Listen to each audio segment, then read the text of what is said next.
Alors Sébastien, admettons que nous sommes dans les années 2000. Je veux acheter un appartement à Paris, un T3, environ 60-65 mètres carrés, dans le centre, plutôt rive gauche. Je paye ça combien en 2000? On est il y a 18 ans. Le bon, très bon rive gauche. Le plutôt bon rive gauche, ouais. Pas trop près de la Seine, mais... Disons qu'on prend le 6e arrondissement. Voilà. Voilà. En 2000, 45 mètres carrés, ça vaut 225 000 euros. Et aujourd'hui? 600 000. Ah oui.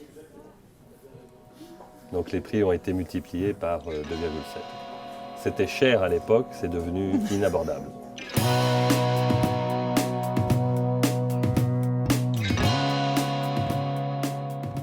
Bonjour à tous et bienvenue dans le Talk Décideur. Aujourd'hui, on va parler d'immobilier, mais aussi de culture d'entreprise, avec Sébastien de Lafont, qui est passé par Wall Street, qui a bossé dans la finance et qui a fini par monter sa boîte Meilleurs Agents. C'était en quoi? En 2007. 2008.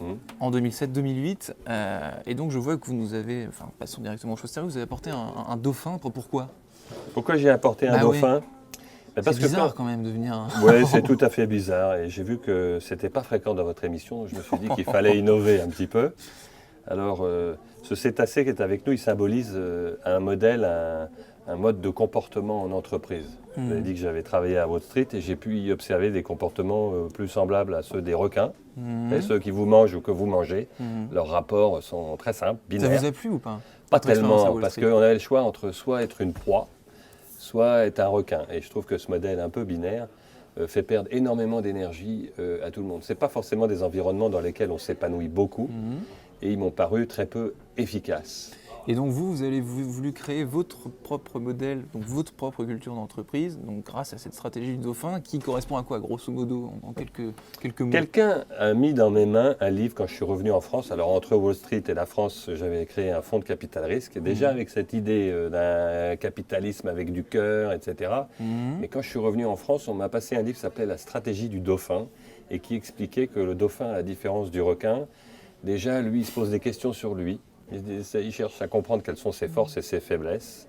Il est clair sur ses objectifs propres et il cherche d'autres dauphins qui ont des différentes qualités et défauts de lui-même, d'autres objectifs, et il va rentrer dans des stratégies de collaboration. Et donc on fabrique un grand objectif, un méta-objectif à plusieurs dauphins et on va ensemble, en équipe, chercher à, je dirais, déplacer des montagnes. Ce dauphin m'a intéressé. Alors en 2008, c'est seulement un livre. Ouais. 10 ans plus tard, c'est une entreprise. Donc Sébastien de Lafont, le requin qui est devenu dauphin, c'est amusant Apprenti dauphin. Parce que juste avant de commencer l'émission, je vous ai dit on va parler d'immobilier. Oh non, c'est chiant l'immo. Donc la culture de l'entreprise, c'est un thème qui vous passionne plus que votre matière de travail tous les jours? Alors l'immobilier, c'est un secteur, un sujet absolument passionnant qui est au cœur de la vie des gens. On achète, on vend, on loue. Notre logement, c'est... je dirais, une de nos principales préoccupations familiales, économiques, patrimoniales. Non, c'est un très très beau sujet. Donc vous vous ennuyez pas? Non, j'adore ce que je fais. Mais pourquoi ce sujet est particulièrement adapté à la mise en œuvre de la stratégie du dauphin? C'est que si on veut, comme on le souhaite, transformer ce marché, le rendre plus fluide, plus transparent, moins anxiogène pour les particuliers, plus fair, plus juste, c'est une tâche colossale, c'est une montagne. Et donc, par définition, personne n'est capable de le faire tout seul.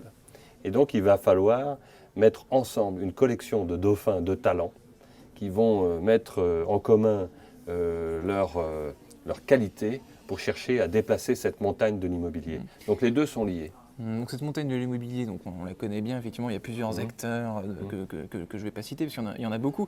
Vous, chez Meilleurs Agents, qu'est-ce qui vous démarque de ces acteurs? Pourquoi vous faites ça autrement? Pourquoi on fait ça autrement? Alors il y a 10 ans... Comment vous faites ça autrement? Comment on fait ça? Alors Meilleurs Agents, c'est quoi? C'est un pont entre des particuliers qui veulent faire une transaction immobilière, ils veulent acheter ou vendre un bien immobilier au bon prix, dans de bonnes conditions. Et des professionnels de l'autre côté dans lesquels les particuliers n'ont pas toujours confiance et qui rêveraient de rentrer en contact avec ces particuliers qui ont des envies immobilières. Eh bien, ce pont, c'est Meilleurs Agents. Et c'est un pont d'information, c'est le pont informationnel.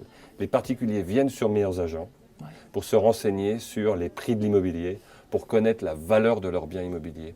On est devenu en quelques années le numéro 1 de l'estimation immobilière en France. Médiamétrie nous donne une part de voix de 81% des recherches en matière de prix sur l'immobilier aboutissent chez Meilleurs Agents. Et plus d'un Français sur deux qui va vendre son bien cette année commence son projet chez nous, vient faire l'estimation de sa maison, de son appartement en ligne. Et puis là, il commence à se renseigner pour comprendre la dynamique de son marché. Il va choisir les agences avec qui il va vouloir vendre. Et puis les acheteurs aussi viennent vérifier s'ils sont en train de faire une affaire ou de se faire rouler. Ils viennent vérifier les prix chez nous. Alors il y a une expression qui m'a toujours fasciné chez les agents immobiliers, dans le langage, dans le jargon immobilier, disons, c'est le moment d'acheter. À vous croire, enfin, vous et vos confrères, c'est toujours le moment d'acheter. Or, le moment d'acheter, c'est simplement quand on a les moyens de le faire. Ça n'existe pas. Il n'y a pas de moment d'acheter. Oui, mais on n'a pas toujours les mêmes raisons d'acheter. C'est-à-dire que quand on est un investisseur et qu'on achète pour faire une plus-value, ce n'est pas toujours le bon moment d'acheter, parce qu'effectivement, il y a des cycles et puis il y a des moments où c'est trop cher, ça va baisser et donc il faut rester en dehors du marché. Après, quand vous et moi, on achète pour se loger, pour notre famille, c'est différent.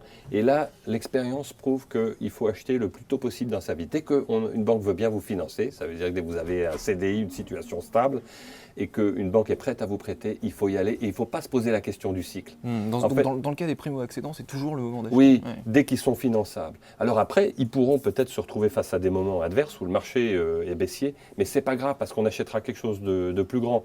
Donc ce qu'on a peut-être vaudra moins cher, mais ce qu'on va racheter plus grand vaudra moins cher. Ce qu'il ne faut pas, c'est se retrouver plus tard dans la vie à avoir besoin d'un très grand appartement ou très grande maison et être toujours locataire. Ça, c'est une situation dans laquelle on ne veut pas se retrouver. D'accord. Donc on a parlé tout à l'heure du marché parisien, qui est ce qui est. Les villes de province où c'est le moment d'acheter justement, selon vous, c'est où ? Il y a des villes qui sont effectivement plus prometteuses que d'autres. Alors Paris, c'est à part et on a un prisme parisien qui est très mauvais, c'est inabordable, c'est la mauvaise ville.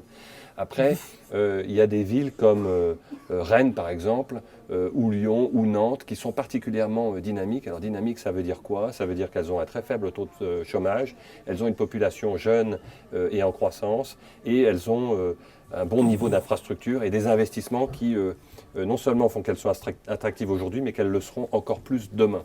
Et donc ces villes où on mesure déjà en matière immobilière une évolution favorable des prix, une hausse des prix, mais pas trop élevée, des délais de vente qui sont faibles, et donc des perspectives demain qui montrent que voilà, si je veux investir à Rennes, à Lyon, à Nantes, pour les 10 années qui viennent, je ne ferai pas d'erreur. D'accord.